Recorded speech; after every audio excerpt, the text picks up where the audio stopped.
Imagine you walk into a room full of people you don't know. Maybe it's a party, a new job, a classroom, or even a gym.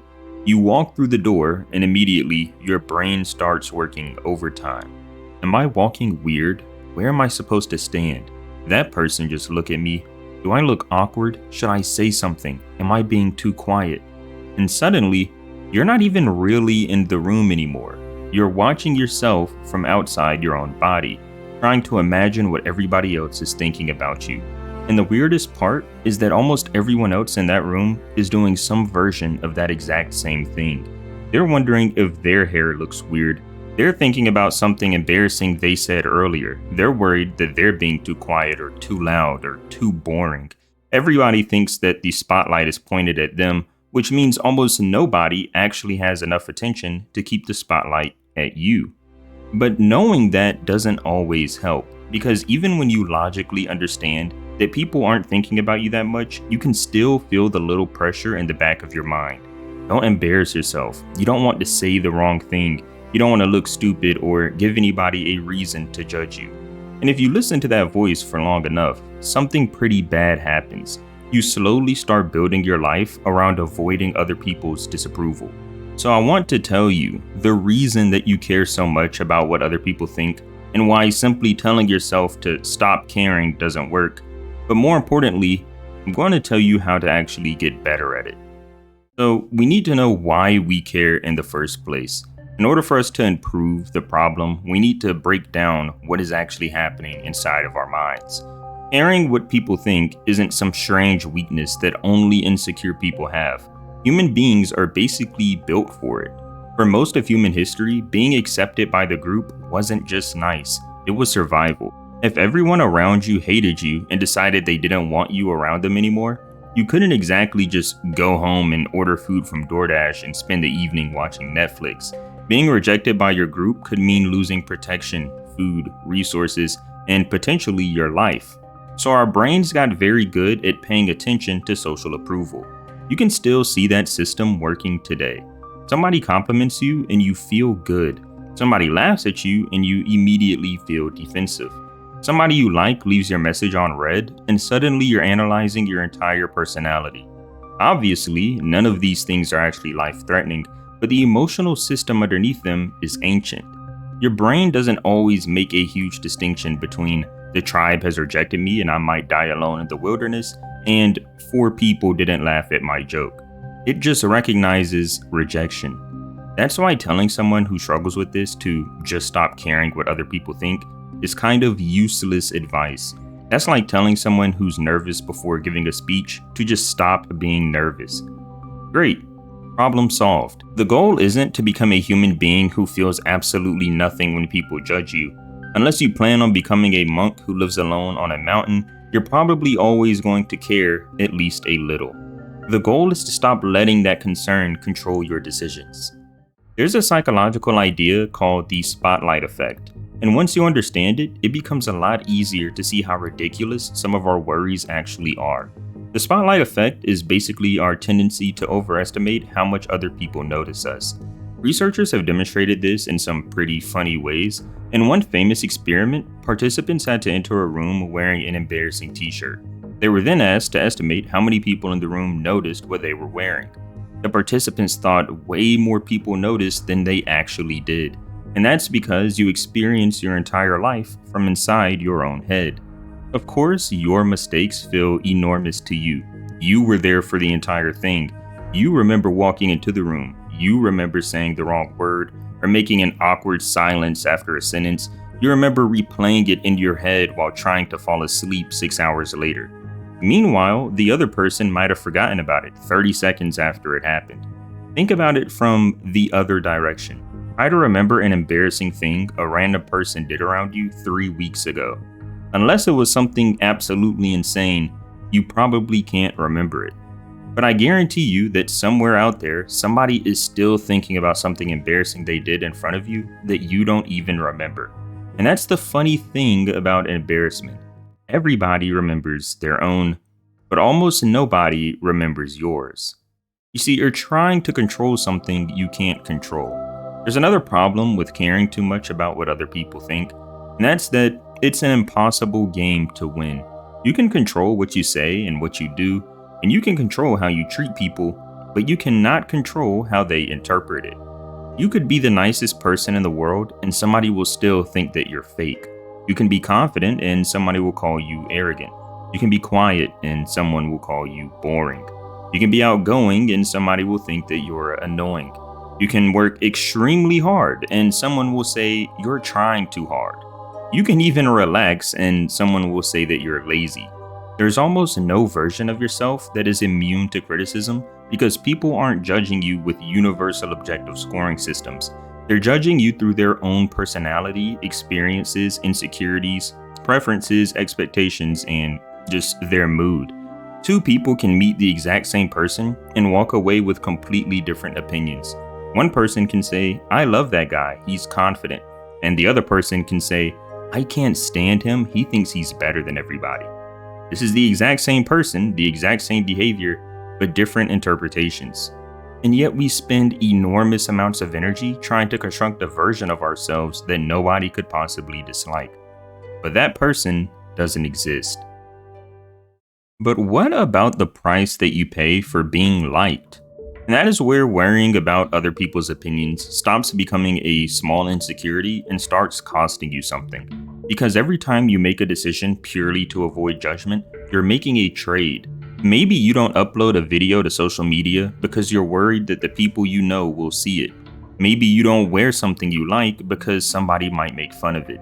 Maybe you don't talk to someone you're interested in because rejection would be embarrassing. Maybe you don't apply for something because you're worried about failing publicly.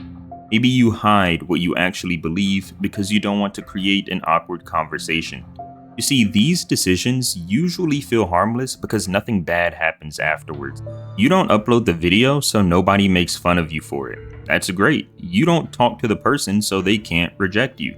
That feels great as well. You don't try something difficult so nobody gets to watch you fail. But there's another side to that equation. Nobody can make fun of you for making the video, but nobody can watch it either. You can't get rejected by the person, but you also won't have a relationship with them. Nobody can watch you fail, but then nobody can watch you succeed. Avoiding embarrassment feels like safety because the cost is invisible. You're not losing something you already had, you're losing possibilities, and those are much harder to notice. Now we need to talk about what we mentioned at the beginning. Most people aren't thinking about you. Here's something that sounds depressing until you realize how freeing it is.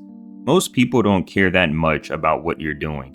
Not because they dislike you, but just because they're busy being themselves. They have bills, their own relationships, family problems, work in the morning, wondering what they're going to eat later. They're worried about how they look or something stupid that they said the other day. You're a supporting character in almost everybody else's life, and they're a supporting character in yours. Now that's actually a good thing. You don't need to perform every time you leave your house. You don't need to walk into a grocery store like you're making an entrance at the Met Gala. Nobody is writing down your mistakes. Nobody is keeping a permanent record of every awkward interaction you've ever had. People have their own lives. Even when someone does judge you, that judgment usually disappears into the giant pile of random thoughts they have throughout the day. Think about how many opinions you form about strangers. You might see somebody wearing something weird and think to yourself, "That's an interesting outfit." And then 15 seconds later, you're on the cereal aisle thinking of what cereal looks best. That person could spend the next 3 hours convinced that everyone in the store was judging them. Meanwhile, you've moved on to deciding between Cinnamon Toast Crunch and Frosted Flakes. That's how little most of these judgments actually matter. A huge part of social anxiety comes from pretending we know what other people are thinking. Somebody gives you a strange look, and you think that they don't like you. Somebody takes longer than usual to respond, and you think you said something wrong. Two people might laugh after walking past you, and you think that they're laughing at you. Maybe they are, but probably not. The problem is that our brains hate uncertainty. So when we don't know why someone behaved a certain way, we create an explanation. And if you're already insecure about how people see you, your explanation usually puts you right in the center. They didn't respond because of me. They're quiet because of me. They're laughing because of me, or they're annoyed because of me. It's almost a weird form of accidental narcissism. We assume that we're constantly occupying everybody else's thoughts, when most of the time we have absolutely no idea what someone else is thinking. So stop treating your guesses like facts. They think I'm weird isn't a fact, it's a theory. And it's usually a theory created by the least objective person available, which is you when you're anxious. Sometimes you embarrass yourself on purpose. Now we get to the part where you actually fix this, because you can't reason your way out of caring what other people think entirely. At some point, you have to practice being judged. Start doing small things when there's a possibility of looking stupid. Ask a question even if you're worried everybody else already understands, and wear something slightly outside of what you normally wear. Post something that you've created. Go somewhere by yourself. Go start a conversation. Make a joke that might not land. Say, I don't know, instead of pretending you understand something. You're basically teaching your nervous system something very important, that embarrassment isn't fatal. You might say something awkward and then nothing happens. The earth keeps spinning, you still go home and eat, and you wake up tomorrow. And every time you survive one of these tiny moments, your brain gets a little more evidence that social discomfort isn't the emergency it thinks it is. It's almost like building a tolerance. The first time you do something outside of your comfort zone, you might think about it all day. The 10th time, maybe an hour. Eventually, you forget about it maybe 5 minutes later. That's progress. Ask someone whose opinion actually matters, because there's an important distinction here. You shouldn't stop caring about everybody's opinion. That would be terrible advice. If your best friend tells you something like you're becoming too selfish, maybe you should listen. If your boss tells you that you're consistently making the same mistake, you probably shouldn't respond with, I don't care what people think. If 5 people you trust tell you that you're treating someone badly, that's at least worth examining. The goal isn't to reject feedback. It's to stop giving every opinion equal weight. Imagine you had a board of directors for your life. Maybe there are 5 seats. Who gets one? Your closest friend, your parents, your partner, a mentor, someone you deeply respect? Those people's opinions might deserve serious consideration. But the random person that you met in high school who you haven't spoke to in a while, maybe they don't deserve a seat on the board. Maybe some anonymous account online, don't give them a seat either. A stranger who looked at you weird in Walmart, definitely no seat. The problem is that we often give complete strangers the same voting power as people who actually know us. You don't need to ignore everybody. You just need to become much more selective about whose opinion gets access to your decision making. So you need to build something more important than approval. There's another way to care less about judgment that I think works better than constantly reminding yourself not to care. And that's to give yourself something you care about more. Maybe a goal, a relationship, project, skill, career, business, maybe even your health, something, because it's much easier to tolerate embarrassment when embarrassment is standing between you and something you genuinely want. Imagine 2 people are terrified of posting videos online because they're worried their friends will judge them. One person doesn't really care whether they become a creator, but the other person desperately wants to build a TikTok account and wants to gain a lot of followers. Who's more likely to eventually hit upload? Probably the second person, not because they're less afraid of judgment, but because they have something on the other side of their fear. You see, confidence doesn't always mean fear disappears. Sometimes confidence is just deciding that something else matters more. And eventually, when you've spent enough time chasing your own goals, random people's opinions start feeling smaller. Not because you've become cold, but just because you've become busy. So we know that you're going to be judged anyway. And this is maybe the most useful realization in this entire video. You are already being judged, maybe right now. Some people might think that you're quiet. Some people might think that you're funny, or weird, or attractive. Somebody probably misunderstood something you said 3 years ago and still has the completely wrong idea about you. And there's nothing you can do about that.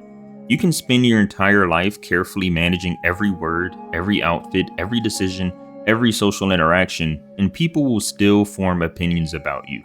So if you're going to be judged either way, you might as well be judged for being yourself. There's a strange freedom in accepting that. Maybe somebody will think that your hobby is stupid. Okay. Maybe somebody won't understand your career choice. Okay. Maybe somebody will think you're weird. Okay. You don't need to launch a legal defense every time somebody misunderstands you. Let them. That's one of the most powerful phrases you can learn. Let them think that. Let them dislike that. Let them misunderstand. Let them laugh. Their opinion can exist without becoming your responsibility. So what does confidence actually look like? I think that people misunderstand confidence. We imagine confident people walking into every room thinking everybody loves me. But that's not really confidence. That's just optimism. Real confidence sounds more like, some people probably won't like me and I'll be fine. You see, that's a completely different mindset. You don't need to convince yourself that everybody thinks you're attractive. You need to become okay with somebody thinking you're unattractive. You don't need to convince yourself everyone thinks you're smart. You need to survive somebody thinking that you're stupid. You don't need universal approval. You need the ability to tolerate disapproval. Because once rejection stops feeling catastrophic, people lose a lot of power over you. You can speak more freely. You can try more things. You can meet more people. You can fail publicly. You can change your mind. You can become somebody different from the version of you that everyone remembers. And ironically, that's usually when people start describing someone as confident. Not when they stop being judged, but when they stop being controlled by the judgment. So you have one life to actually live. One day, you're going to look back at the version of yourself that exists right now. And I seriously doubt you're going to wish you spent more time worrying about what other random people thought about you. You're probably not going to think, man, I wish I had been slightly less embarrassing. You're going to think about the things that you did, the people you met, the chances you took, and the things that you created. Maybe even the things you failed at. And that's why caring too much about people's opinions is such an expensive habit. It doesn't just make you uncomfortable, it can quietly decide what kind of life you're willing to live. So you don't need to wake up tomorrow magically fearless. Just start catching yourself. When you're about to avoid something because you're afraid of judgment, ask yourself one question. If nobody else could see me doing this, what would I choose? And then every once in a while, choose that. Wear what you want. Say what you think. Upload the video you're afraid to. Apply for the job. Talk to the person. Go somewhere alone. Don't be afraid to be a beginner in something. And risk looking stupid. Because people probably aren't thinking about you nearly as much as you imagine. And the few people who are judging you, well, they'll eventually go home and worry about their own lives. You should probably get back to living yours. Thank you so much for reaching the end of the video. If you enjoyed, then please leave a like and subscribe. I'll see you in the next one.